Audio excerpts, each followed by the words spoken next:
ASM classes में आप सभी साथियों का स्वागत है। तो चलते हैं, देखिए आज हम पढ़ेंगे प्राइमरी ऑक्सिलरी का दूसरा रूप जो है हैव के रूप में ऑक्सिलरी वर्ब।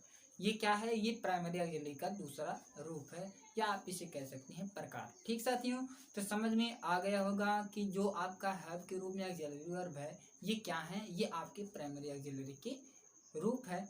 तो देखिए प्राइमरी ऑक्सिलरी के रूप होते क्या हैं, पहले इस बात को समझते हैं। ठीक है, तो अगर इससे पहले अगर आप हमारे YouTube चैनल पर नए हैं तो वीडियो को लाइक कीजिए, चैनल को सब्सक्राइब कीजिए, अधिक से अधिक शेयर कीजिए और बेल आइकन दबाना ना भूलें। ठीक साथियों, ताकि हमारी कोई भी वीडियो अपलोड हो और हमारी नोटिफिकेशन आपके पास तुरंत पहुंच जाए तत्काल। चलते हैं तो देखते हैं। अब देखिए साथियों, कहने का अभिप्राय ये है कि जो आप देखिए हैव जो है हैज हैड हैव, ये जो है ये आपके ऑक्सिलरी प्राइमरी ऑक्सिलरी मतलब ये जो हैव के रूप में ऑक्सिलरी वर्ब होती हैं इन्हीं को हम कहते हैं। समझ में आया ना? मतलब हैज हैड का प्रयोग अगर किसी वाक्य में हुआ है तो ये क्या कहलाते हैं? हैव के रूप में ऑक्सिलरी वर्ब कहलाते हैं। तो समझ में आ गया होगा। ठीक, कहीं भी अगर आप देख लेते हैं हैज हैड हैव का प्रयोग तो समझ जाइए वो आपका हैव के रूप में ऑक्सिलरी वर्ब का प्रयोग हुआ है। ठीक, समझ में आ रहा है ना? तो आगे चलते हैं। अब देखिए नोट में कहा गया कि जो आपके हैव हैज हैड का प्रयोग कहाँ करते हैं, कैसे करते हैं, इसे समझते हैं। तो आप जानते हैं कि हैज हैड जो है ये परफेक्ट टेंस में किया जाता है और ये हैज और हैव का प्रयोग हम प्रेजेंट टेंस के परफेक्ट टेंस में करते हैं। और जो आपके हेड होते हैं वो आपके पास्ट टेंस के परफेक्ट टेंस में किया जाता है। तो देखिए, और उसके बाद जो आपके एक्टिव वॉइस होते हैं, पैसिव वॉइस होते हैं, उसमें भी आपके हैज हैड हैव का प्रयोग होता है। समझ में आ गया होगा। तो फिर से समझ लेते हैं। देखिए साथियों, पहले से जान लेते हैं। जो आपका हैव होता है ना और हैज होता है ना, ये आपका किसमें देखिए प्रयोग होता है? ये आपके प्रेजेंट टेंस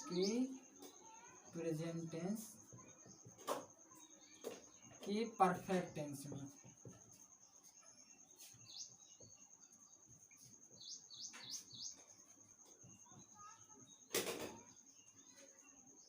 समझ में आ गया होगा। लेकिन शर्त ये है कि ये जो आपके हैव होते हैं ये आपके किसके साथ प्रयोग होता है? तो सबसे पहले वी के साथ, यू के साथ, आई के साथ, दे के साथ। अब ये बात समझ में आ गई होगी। और ये जो आपका हैज होता है ये किसके साथ प्रयोग होते हैं? ये आपके ही के साथ, सी के साथ, इट के साथ, नेम के साथ। तो यहाँ तक समझ में आया होगा। ठीक, और जो आपके होते हैं हैड, ये जो साथियों हैड होता है, ये जो हैड होता है, हैड का प्रयोग किस टेंस में? पास्ट टेंस में के परफेक्ट टेंस में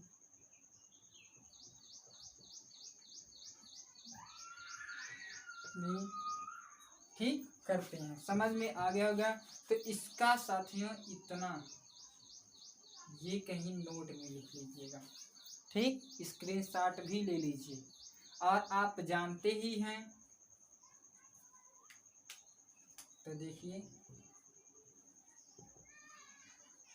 इसे रिजल्ट कर देते हैं।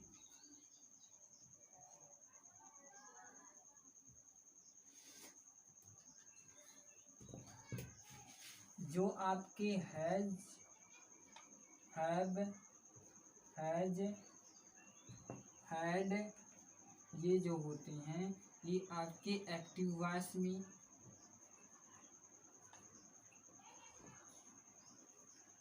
और तथा पैसिव वॉइस में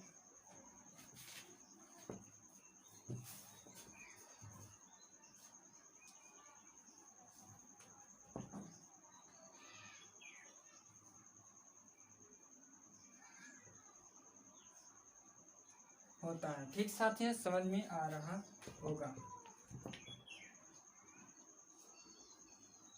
दिख रहा है कि नहीं? तो देखिए, अगर नहीं दिख रहा है तो फिर से लिख देते हैं।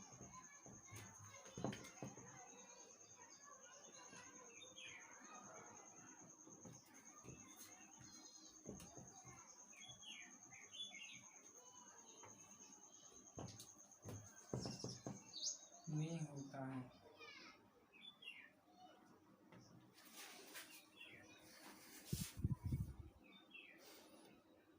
देखिए साथियों, ये आपके जो तो साथियों इसका स्क्रीनशॉट ले लीजिए, समझ में आ गया होगा। तो देखिए साथियों, चलते हैं। तो देखिए, जैसे में आपके क्या है, active voice and passive voice. ठीक, तो आपको बताया गया कि जो आपके हैज हैड हैव होते हैं, इनका प्रयोग हम परफेक्ट टेंस में करते हैं और एक्टिव वॉइस में करते हैं तथा पैसिव वॉइस में करते हैं। ठीक, तो चलते हैं, इसका अनुवाद करते हैं। तो देखिए, जैसे उसने अपना काम कर लिया है, तो उसने अपना काम कर लिया है, तो देखिए इसका अनुवाद, ये एक्टिव वॉइस है। जानते ही हैं आप, जो आपके ट्रांसिटिव वर्ब होते हैं उन्हीं लोगों का पैसिव वॉइस बनता है। तो इसका मतलब ये जो वाक्य एक्टिव वॉइस का है, ट्रांसिटिव वर्ब है, सकर्मक क्रिया। ठीक, तो ये सबसे पहले देखते हैं कौन सा टेंस है। देखिए अंत में क्या है, वाक्य के है तो प्रेजेंट है और या लगा है, इसका मतलब ये आपका परफेक्ट, ये कौन सा टेंस है, परफेक्ट प्रेजेंट परफेक्ट टेंस। ठीक, तो आपको अभी बताया गया कि नोट में कि हैज हैड हैव का प्रयोग परफेक्ट टेंस में मेन और की थर्ड फॉर्म के रूप में तथा एक्टिव वॉइस तथा पैसिव वॉइस के दोनों रूप में करते हैं। और मैंने ये भी बताया कि जब वाक्य में हैज हैड हैव का प्रयोग हुआ हो तो उसे हैव के रूप में ऑक्सिलरी वर्ब कहते हैं। ठीक साथियों, समझ में आएगा। तो अब देखिए इस वाक्य में कौन सा सेंटेंस है, कि अफर्मेटिव सेंटेंस है कि निगेटिव सेंटेंस है। तो मैंने देखा इस वाक्य के अंत में क्या पूर्ण विराम है और इस वाक्य में कहीं नहीं है। इसका मतलब ये क्या है, ये आपका अफर्मेटिव सेंटेंस है और आप जानते हैं अफर्मेटिव सेंटेंस में कर्ता सबसे पहले होते हैं। तो इस वाक्य में सबसे पहले क्या है, उसने है, तो उसने की अंग्रेजी क्या होती है, ही। और ही एक वचन कर्ता, अभी मैंने आपको नोट में लिखा था, ही के साथ क्या लगता है, ही के साथ हैज लगता है। ठीक, और अब देखिए जैसे ही हैज लिखे तुरंत मेनर के थर्ड फॉर्म काम कर लिया है। ठीक है, कर लिया, तो देखा कर लिया का अंग्रेजी होता है डन, और अपना का हिज हो जाएगा और आपका काम का वर्क हो जाएगा।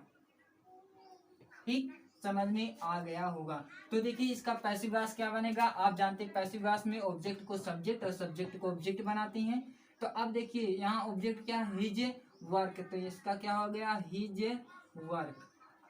अब देखिए हिज वर्क लिखने के बाद अब यहाँ अपना काम किया है, तो इसका मतलब इज लगेगा, तो हिज वर्क इज। अब देखिए जैसे ही इज लिखते हैं तुरंत मेन वर्ब की थर्ड फॉर्म, तो मेन वर्ब की थर्ड फॉर्म लगी डन, और डन लिखने के तुरंत बाद बाय लगाएंगे। सॉरी साथियों, तो देखिए इसका इसका पैसिव वॉइस कैसे चेंज होता है। तो आप जानते हैं पैसिव वॉइस में ऑब्जेक्ट को सब्जेक्ट बनाता है, सब्जेक्ट को ऑब्जेक्ट। इसमें ऑब्जेक्ट कौन है, हिज वर्क, तो हिज वर्क है। और उसके बाद देखिए हिज वर्क है तो मतलब एक वचन है, अपना काम है। अब उसके बाद क्या करेंगे, हैज लगा देंगे और बीन लगा देंगे। जैसे ही हैज बीन लिखेंगे तुरंत मेन वर्ब की थर्ड फॉर्म, मेन वर्ब क्या है यहाँ थर्ड फॉर्म, इसका खुद प्रयोग हुआ तो डन हो गया। और उसके बाद जैसे ही डन लिखे तुरंत बाय, ही का क्या हो जाएगा, ही। तो समझ में आ गया होगा दोस्तों। तो देखिए फिर से बाय हिम लगा देंगे, done by him, done by him. तो चलते हैं, समझ में आ गया होगा। तो देखते हैं दूसरा अनुवाद क्या है। मैंने एक पत्र लिखा है, आपके एक्टिव वॉइस के हैं और पैसिव वॉइस के एक पत्र मेरे द्वारा लिखा गया है। तो देखिए इसका अनुवाद कैसे करते हैं, तो देखिए सबसे पहले हम ये देखते हैं कि इस वाक्य के अंत में क्या है तो प्रेजेंट है और इसके पहले आ मतलब लिखा में आ आया है, इसका मतलब है परफेक्ट। तो परफेक्ट तो कौन सा टेंस है, प्रेजेंट परफेक्ट टेंस है। तो प्रेजेंट परफेक्ट टेंस में आप जानते हैं, अब देखिए कौन सा सेंटेंस है। अब देखिए आप खुद कमेंट बॉक्स में बताइए कि कौन सा सेंटेंस है, आप बताएं ये कौन सा सेंटेंस है, अफर्मेटिव सेंटेंस। कैसे पता चला, क्योंकि पूर्ण विराम वाक्य के अंत में है और इस वाक्य में कहीं नहीं है। जब वाक्य में कहीं नहीं रहता है और पूर्ण विराम वाक्य के अंत में होता है तो वो आपका कौन सा सेंटेंस होता है, परफेक्ट टेंस। ये कौन सा सेंटेंस है, परफेक्ट टेंस। तो परफेक्ट टेंस में आप जानते हैं कर्ता कहाँ होते हैं, सबसे पहले होते हैं। तो इस वाक्य में क्या है, सबसे पहले मैं है, तो मैं की अंग्रेजी आप जानते हैं आई होती है। तो क्या हो गया, आई हो गया। और आप जानते हैं आई के साथ हैव लगता है, और है आप क्यों लग रहा है यहाँ, आप जानते हैं हैव बहुवचन कर्ता के साथ लगता है। तो आई है, और उसके बाद जैसे ही हैव लिखा तुरंत क्या लिखना है हमें, मेन वर्ड की थर्ड फॉर्म। तो मेन वर्ड क्या है यहाँ, लिखना।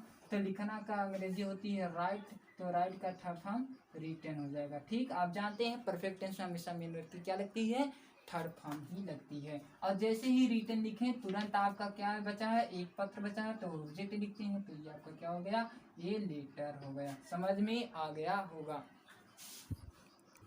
तो देखिए अब इसका पैसिव वॉइस कैसे करते हैं, एक पत्र मेरे द्वारा लिखा गया है, तो आप जानते हैं। देखिए ये एक्टिव वॉइस के वाक्य हैं। तो अब देखिए ये ट्रांसिटिव वर्ब, क्योंकि लिखने के लिए कुछ चाहिए, अलग से चाहिए रहता है। ठीक, तो अब देखिए ए लेटर है, तो ए लेटर ऑब्जेक्ट को सब्जेक्ट बनाते हैं, सब्जेक्ट को ऑब्जेक्ट बनाते हैं, किसमें, पैसिव वॉइस में। तो देखिए यहाँ ए लेटर है, तो ए लेटर क्या, एक ए लेटर, और जैसे ही ए लेटर लिखे तो यहाँ आप देख रहे हैं एक वचन करता है कि बहुवचन। तो एक वचन है, तो इसलिए क्या हो जाएगा, हैज बीन।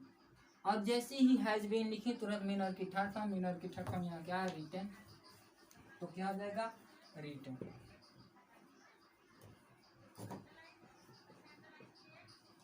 और जैसे ही मेन और की थर्ड फॉर्म लगा तुरंत बाय, बाय लिखने के बाद ऑब्जेक्ट, तो आई का क्या हो जाएगा, सॉरी, आई का क्या हो जाएगा, मी हो जाएगा। ठीक साथियों,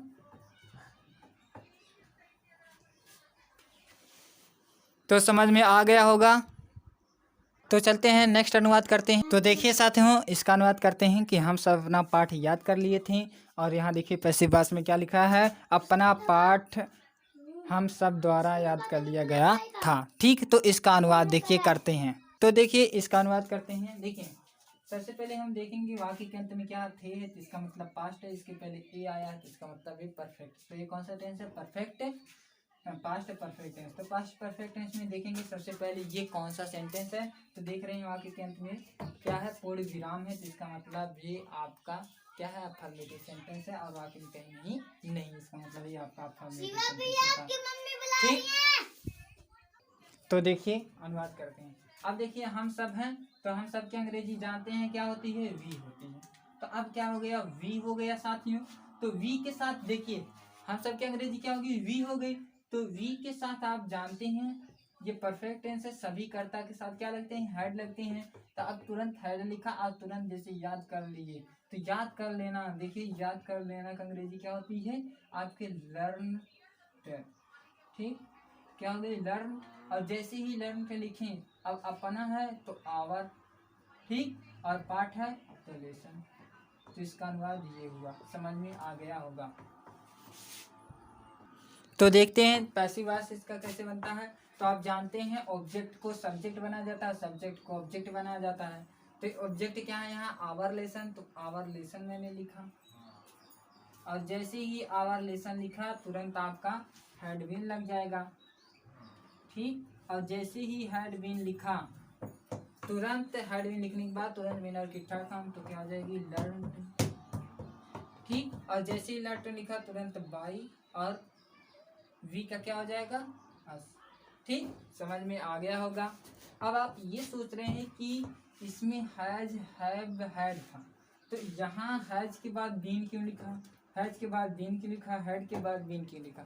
तो आप जानते हैं एक्टिव से पैसिव वॉइस बनाते समय अगर आपके एक्टिव वॉइस के वाक्य परफेक्ट टेंस में हैं तो सहायक क्रिया क्या लगती है, परफेक्ट कंटिन्यूअस की लगती है, सहायक क्रिया लगती है। सिर्फ समझ में आ रहा है ना, ये ना समझिए कि मेन और की उसमें जानते हैं परफेक्ट कंटिन्यूअस टेंस में क्या होता है, मेन वर्ब में आईएनजी लगता है इन लोगों के साथ। बीन लगता मतलब हैज हैव के बाद बीन लगता है, तो लेकिन कंटिन्यूअस परफेक्ट कंटिन्यूअस में बीन इन लोगों के बाद लगता है। तो कहने का प्राय ये है, और बीन लिखने के बाद तुरंत मेन वर्ब में आईएनजी लगता है। लेकिन हम एक्टिव से पैसिव वॉइस बना रहे हैं, तो आपको ये नियम पता है, ठीक है, कि एक्टिव से पैसिव वॉइस बनाते समय अगर आपके परफेक्ट टेंस के वाक्य हैं तो सहायक क्रिया हैज हैड हैव के बाद बीन लगा देते हैं। ठीक, तो समझ में आ गया होगा, तो स्क्रीनशॉट ले लीजिए इसका।